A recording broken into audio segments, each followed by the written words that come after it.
Hey guys, welcome back to the Balls Return, episode number 12, and today we are at the legendary Spa-Francorchamps circuit, and we're definitely looking forward to this one. Personally, it's my favourite track on the calendar, and joining me as always, my partner in crime, Cal HD. Hi everyone, as you can tell, we're back for episode 12. We really are getting through this series now, and we're at the legendary Spa. It's always the track just after the big summer period. So obviously, for me and Tom, it's been a day, so that we can't really take that into perspective. But we have looking forward to this race. Not the best start to the weekend, as we was trying to do an R&D in wet practice session, and it was just absolutely pouring it down, full wet conditions, and the R&D wasn't able to be met. I think it was 10% mechanical grip, which which me and Tom wouldn't have said no to. But you know, that's the way the cookie crumbles. I think it would be Italy. I think it will roll over. That's the way the R&D works. It kind of like rolls over to the next one where you can have another crack at it, or a crack at something else. Do you want to take through the strategy, Tom? So me and Cam both going to be starting the options, I believe. Myself, I'm going to be hoping for a one-stop, so I'm going to try and drag these options out as long as possible, and then go into a set of primes until the end of the race. And then I believe, Callum, you're going to be going for the one-stop as well, or you're going to be going for a two-stop? I think. It's just dependent, because I've done a league race, mid-race. For all the viewers, I did a league race in Nebula, and I started on the options, went to lap 5, and then just took the primes all the way to the end, instead of my teammate Max Shepard. So it's the primes can go an awful long way around here, but we'll see what happens, see how the race pans out, and see what the best strategy is for us, really. See what the AI do as well. I'd like to direct your attention towards the standings. Why, what's wrong with them? Oh no, maybe you'll see. What the fuck? Okay then. Is that the first time we've had that? When was it? It was Austria, wasn't it? Yeah, Austria, I think it was, yeah. That is strange. It's really strange. I don't get why that happens. It's because when me and Tom, we skip through qualifying, and I don't know whether that's because that kind of like messes up the order, but we just skip through it, and it's I don't really know, to be honest. So we've got Grosjean on pole, with a Toro Rosso in second. So this is another opportunity for us to rack in some truly amazing points over the rest of the competition. Right, new helmet for this race as we get the 5 red lights, and we are off.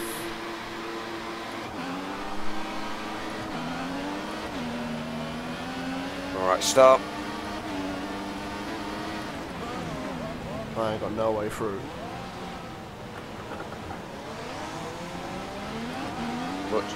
Much better start than Hungary. Indeed. Going side by side with Alonso, I think I might be able to. My AI actually took it flat. Oh, front wing gone. Well, not my front wing, Gutierrez. Front wing just flew at my face. Oh my god, there's a massive bus park. A bus has been parked down the Kemmel Straight. Yeah, it's Gutierrez. We're going up 5 wide. I've got the 2 Mercedes in front of me. They're in 7th and 8th. Oh no, Kvyat's been going slow. He's held up both of them. Managed to get past Rosberg and Hamilton. And Kvyat for good measure. What a start up into 6th. Both Mercedes are overtaking Kvyat. Oh no, only one of them. No, they're both passed. Buttons put the bus into the point.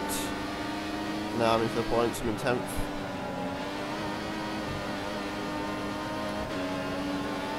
Oh, good to see you had a good start for once. Yeah. Oh, we got yellow flag, can't overtake. If that done up the inside, I could be out there. Oh, this car feels so much nicer than in the wet. It's just traction. Just a glorious thing. Well, the car actually had some real good grip in the wet. Like, it had good turning and everything. It was just the traction.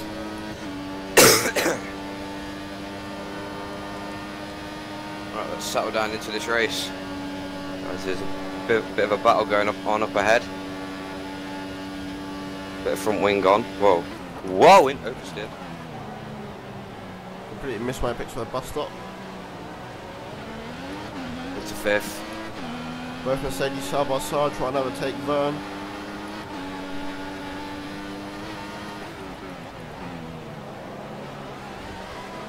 Raikkonen's in first. He's the one that's stretching away at the minute.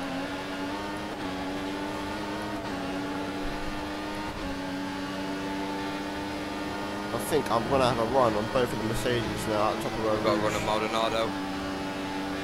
Maldonado's pushing me off the track. And I've got a press Grosjean as well. Can I have a triple overtake? Go on. I've just flied past both Mercedes down the Kemmel Straight. I just did a triple overtake. Up into second. Vern's going really slow. Probably overtake of the series that was, surely. Oh, back in. What a run I had there. Up the inside of Vern. He just opened the door for me. Right, it's power after Raikkonen. A bit clearer now.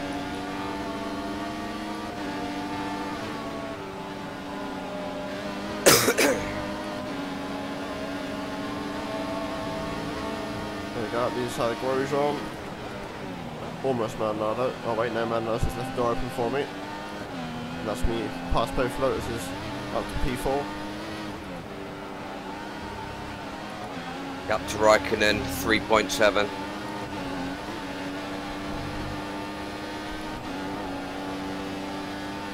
Magnussen harvesting his ERS. That's going to give me a massive run on him and I'm going to fly past him. This car down the straight is overpowered. Alright, so plan for this race, I want to try for that one stop, so I'm going to drive really smooth, so you probably have better pace than me, depending on whether you go for the one or two.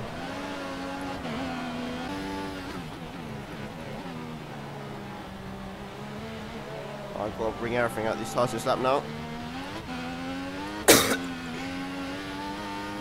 53.7, not bad. I don't think I can ever remember our pace being this identical. I'm going to pitch I come. I've always noticed that about Prime. They take just a couple of laps just to properly get fast.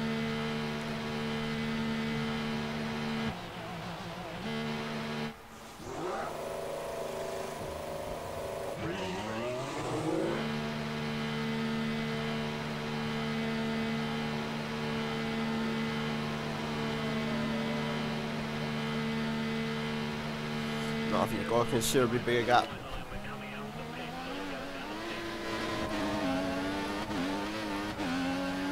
Raikkonen's got Ros.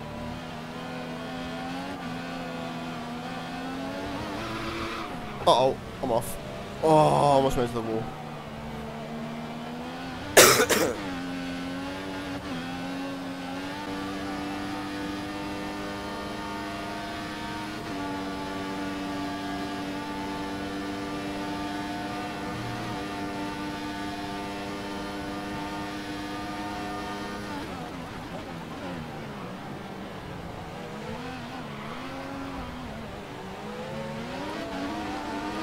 Well, what a race that was. That was a massive Wow. points gain. And I think Now- you're well past of Alonso. Maybe, but people that were watching that video, that might have been one of the most boring races you had ever watched. But that second stint was very intense between me and Tom because we were trading sector times. And It's basically things I people can't see in a video because otherwise it'd be Yeah. the video too long. But if any of you guys race any form of racing game, then you know when you're extending your sector times and you're really close for pace, you know how intense a battle can be. So and one mistake could throw your entire race. To be fair, I think the reason why I won that race is just because I didn't make a single mistake in that second stint. Like I had to keep concentrated. I didn't make any mistakes. I didn't understeer wide stupidly. I didn't slam on the throttle. We played it well with the fuel. I just had enough fuel to get me to the end. So an incredibly good video there, and an incredibly good result, because we've got Alonso, who's my rival at the minute, 7th, Hamilton 9th. So although Rosberg, yeah, 3rd, we've just gone and got full amount of points. So then we should go and look at the Drivers' and Constructors' Championship. So here are the Drivers' and Constructors' Championships respectively, and as you can see, the drivers now, the top 3 are covered by 9 points, and Hamilton finished 9th that race in Spa, and Rosberg did finish 3rd on the podium, but that's basically me getting the 18 points has really cut the deficit to Hamilton, and the top 3, like I said, are covered by 9 points. Now further down the order, Alonso actually had a pretty poor race. I believe he finished 8th or 7th, and obviously Callum won the race and got himself a full big fat 25 points. So he's ruled in Alonso, and he's only 8 points behind. So maybe, who knows, the next race Callum might actually be ahead of Alonso there, and that would be us both in the top 4.